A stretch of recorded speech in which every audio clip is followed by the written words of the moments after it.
안녕하세요. 블랙스톤 H입니다. 여러분, 경제 뉴스 보면 맨날 오르락 내리락 하는 그래프들 나오잖아요.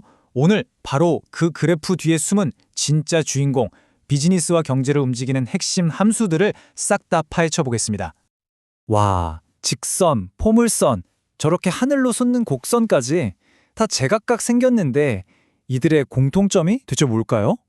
겉보기엔 완전히 달라 보이지만 사실 이 친구들은 모두 경제 현상의 어떤 관계를 보여주는 함수라는 아주 중요한 공통점이 있습니다.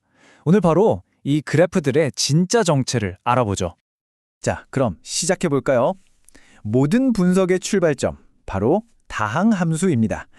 뭐랄까, 경제 모델을 짓는 가장 기본이 되는 벽돌 같은 녀석이라고 생각하시면 딱 맞아요. 다항함수, 이름이 좀 어렵나요? 아주 쉽게 말하면 변수 x를 여러 번 곱한 덩어리들을 그냥 더해 놓은 거예요. 근데 여기서 진짜 중요한 규칙이 하나 있어요. x 위에 붙는 숫자, 그러니까 거듭 제곱이 0, 1, 2, 3처럼 딱 떨어지는 양의 정수여야 한다는 거죠. 뭐 분수나 마이너스 같은 게 끼어들면 그건 다항함수가 아닙니다. 간단하죠? 와, 수식이 갑자기 복잡해졌는데요? 저 A랑 N은 다 뭔가요? 하하, 전혀 어렵지 않아요. 보세요. 여기 A0, A1, A2 이렇게 붙은 애들은 각 덩어리의 영향력을 조절하는 스위치, 전문 용어로는 계수라고 하고요. 그리고 저기 X 위에 붙은 가장 큰 숫자 N 있죠? 저게 바로 이 함수의 복잡성을 결정하는 차수입니다. 이 N이 커질수록 그래프가 점점 더 화려하게 구불구불해지는 거죠. 자, 그럼 가장 쉬운 것부터 시작해 볼까요? 만약에 저 차수 n이 0이라면 어떻게 될까요? 어떤 수의 0제곱은 무조건 1이거든요. 그럼 x항들이 싹 사라지고 결국 y는 a0 이렇게 숫자 하나만 덩그러니 남게 돼요. 변수가 없어지고 상수만 남았잖아요. 그래서 이걸 바로 상수함수라고 부릅니다. 그래프를 보니까 그냥 쭉 뻗은 수평선이네요. 이건 x값이 아무리 바뀌어도 y값은 절대로 안 바뀐다는 뜻이죠? 정확해요. 딱 좋은 예가 있어요. 우리가 매달 내는 넷플릭스 구독료 같은 거예요. 이번 달에 영화를 한 편을 보든 100편을 보든 요금은 똑같잖아요. 바로 이런 고정 비용을 나타낼 때 이 상수함수가 아주 유용하게 쓰입니다. 좋습니다. 그럼 이제 한 단계 레벨업 해볼까요? 차수를 0에서 1로 올려보겠습니다. 그럼 y는 a0 더하기 a1x. 어때요? 엄청 익숙한 모양이죠? 바로 중학교 때부터 봤던 1차 방정식. 이게 바로 그래프가 직선으로 쫙 그려지는 선형 함수입니다. 직선 그래프가 나왔네요. 그럼 저기 수식에 있는 A1은 뭘 의미하는 건가요? 저게 직선의 기울기 맞죠? 네, 맞아요. 저 A1이 바로 직선이 얼마나 가파른지, 즉 기울기를 결정합니다. 근데 이게 경제학에선 정말 중요해요. 왜냐하면 이게 바로 한계 변화라는 걸 보여주거든요. 예를 들면 광고비를 1만 원 더 쓰면 매출이 얼마씩 딱딱 일정하게 늘어난다 같은 투입 대비 산출의 비율을 아주 명확하게 보여주는 거죠.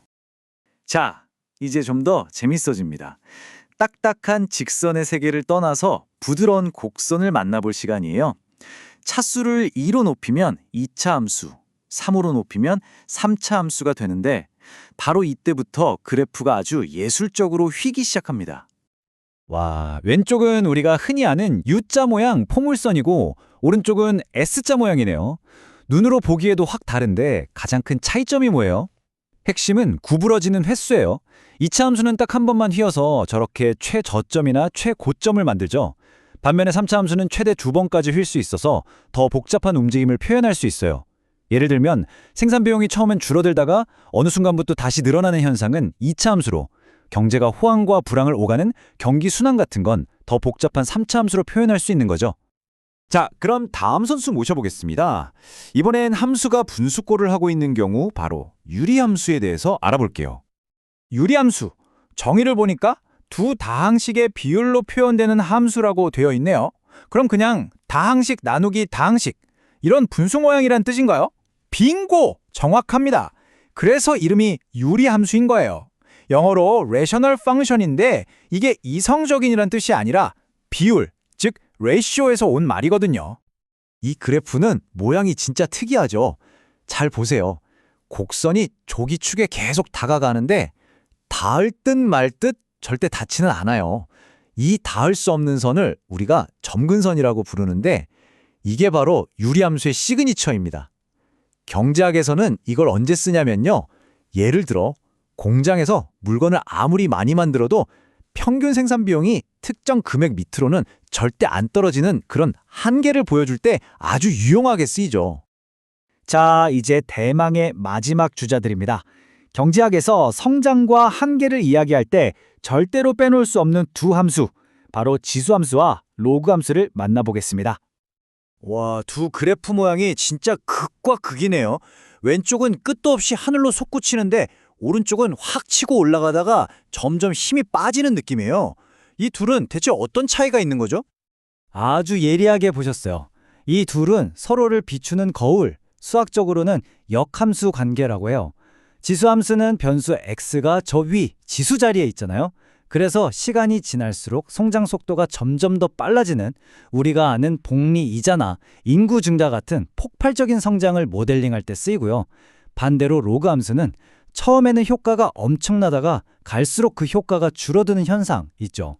예를 들어 광고를 계속해도 매출이 예전만큼 안 오른다거나 하는 수학 체감의 법칙을 설명하는데 아주 딱 맞는 함수입니다. 와, 정말 다양한 함수들을 쭉 살펴봤네요. 그럼 블랙스톤 H님, 오늘 배운 내용들 한눈에 딱 들어오게 정리해 주실 수 있나요? 그럼요. 핵심은 딱 하나, 모양과 의미를 연결해서 기억하는 겁니다. 자, 선형함수는 꾸준한 변화를 보여주는 직선, 정답. 그럼 2차 함수는요? 최저점이나 최소점을 보여주는 U자 모양 포물선, 좋아요. 유의함수는 어땠죠? 넘을 수 없는 한계를 의미하는 점근선이 있었죠. 완벽합니다. 마지막으로 지수함수는 가속도가 붙는 성장을 나타내는 J자 곡선, 로그함수는 점점 둔화되는 성장을 나타내는 곡선. 이 시각적 특징들만 머릿속에 넣어두셔도 경제 현상을 보는 눈이 완전히 달라질 겁니다. 와, 정리가 정말 귀에 쏙쏙 들어오네요.